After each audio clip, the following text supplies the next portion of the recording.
Olá, neste vídeo vamos falar sobre as razões que levaram ao colapso do Silicon Valley Bank e do Credit Suisse. E depois, numa segunda parte do vídeo, vamos explicar como é que nos podemos proteger deste tipo de situações. Então, para começar, vamos abordar o assunto Silicon Valley Bank. Ora, o que aconteceu e o que levou ao colapso deste banco não foi má gestão. Foi uma outra situação. E passo a explicar. Nós, como clientes do banco, depositamos lá dinheiro.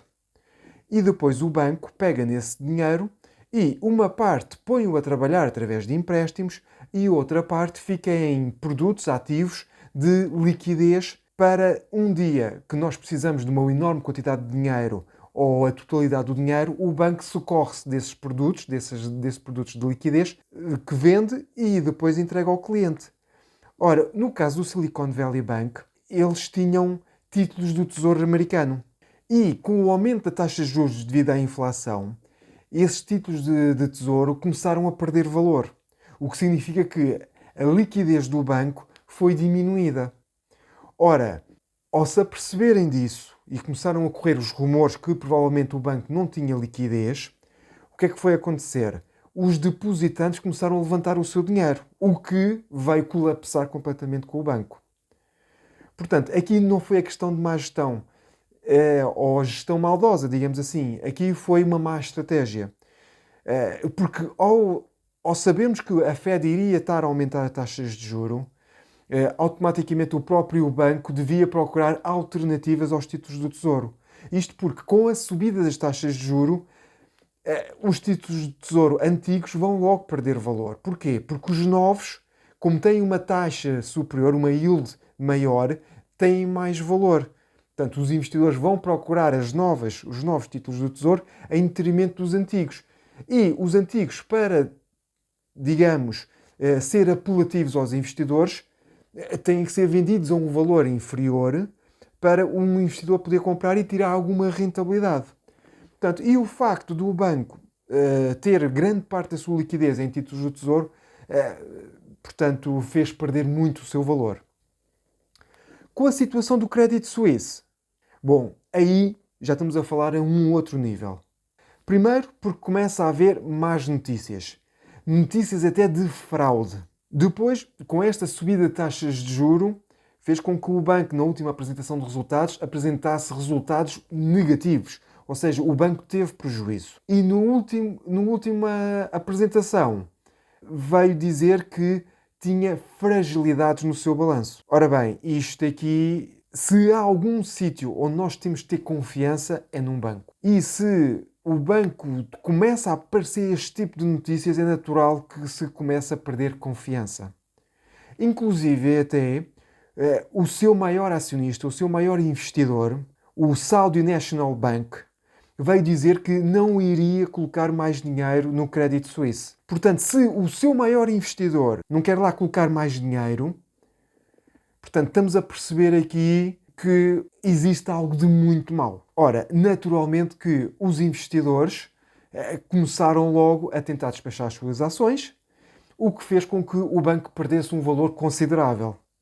E perdeu tanto valor, mas tanto valor, que agora recentemente foi comprada pelo seu grande rival, a UBS, o grupo UBS, e agora novas cenas devem aparecer. Agora, vamos entrar aqui na segunda parte do vídeo, que é como é que nós nos podemos proteger deste tipo de situações. Ora bem, para começar, os bancos têm um fundo de garantia. Quando nós depositamos dinheiro num banco e ele está à ordem e num depósito a prazo, aqui em Portugal existe uma garantia de 100 mil euros. Por exemplo, nos Estados Unidos são 250 mil dólares e no Brasil penso que sejam 250 mil reais. Portanto, isto é uma garantia que existe. Agora, entra aqui a outra parte. E a outra parte que é que eu estou aqui a falar? Imaginando, eu tenho o banco A e dentro desse banco A eu tenho, por exemplo, 5 mil euros à ordem e um depósito a prazo de 20 mil euros.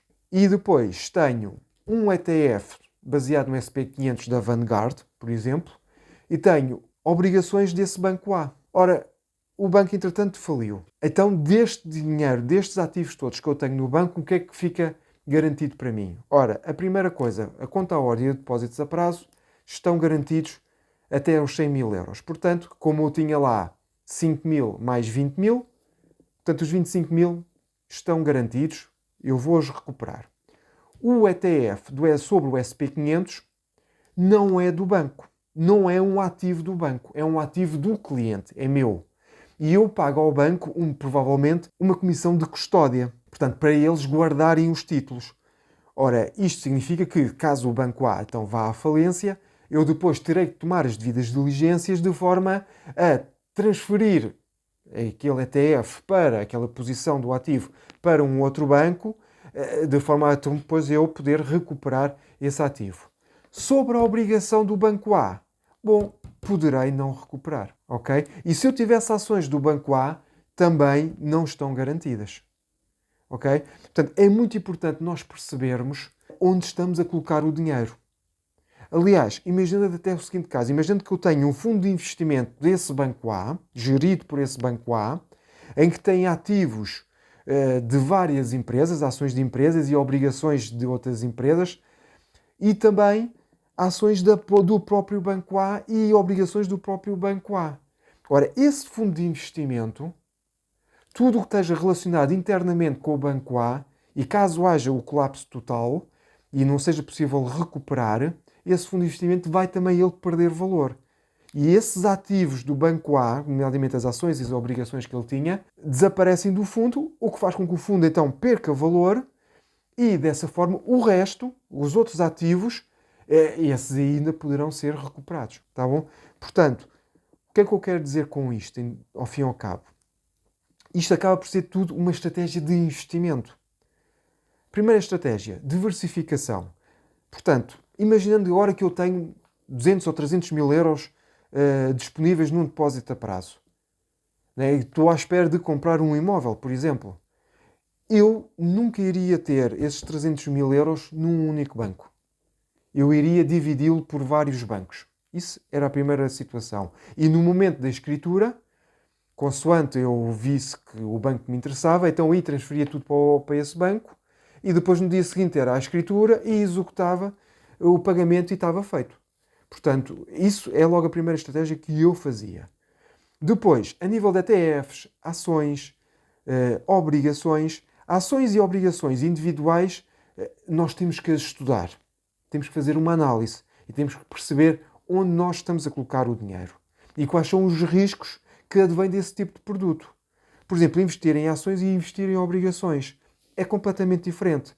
Por exemplo, uma obrigação de um banco, mesmo que esse vá à falência, se esse banco tiver muitos ativos, ainda pode ser possível recuperar parte ou a totalidade das obrigações, desde que o banco, portanto, vendendo os seus ativos, vá pagar ao Estado e ainda sobra dinheiro. E desse que sobra, então vai pagar a seguir aos obrigacionistas. Portanto, se eu tiver uma obrigação, ainda posso reaver o dinheiro. E depois de pagar totalmente aos obrigacionistas, é que vai pagar aos investidores, às ações. E geralmente, raramente, há dinheiro para pagar a totalidade de obrigações e muito menos ações. Portanto, daí que a importância de nós sabermos onde estamos a colocar o dinheiro a trabalhar para nós. Está bem? É perceber estas regras que nos faz nós entendermos o que estamos a fazer. Daí que o Sr. Warren Buffett diga esta frase que tem aqui ao meu lado, não é? Que o risco vem de não sabemos onde estamos a investir. Porque quando nós sabemos onde estamos a investir, o risco torna-se muito menor, tá bom? Portanto, eu espero que tenha-te ajudado e que tenha-te esclarecido esta situação aqui dos bancos. Se gostaste, já sabes, dá aquele gosto. Se não és inscrito, inscreve-te e eu despeço-me então com um forte abraço e bons investimentos.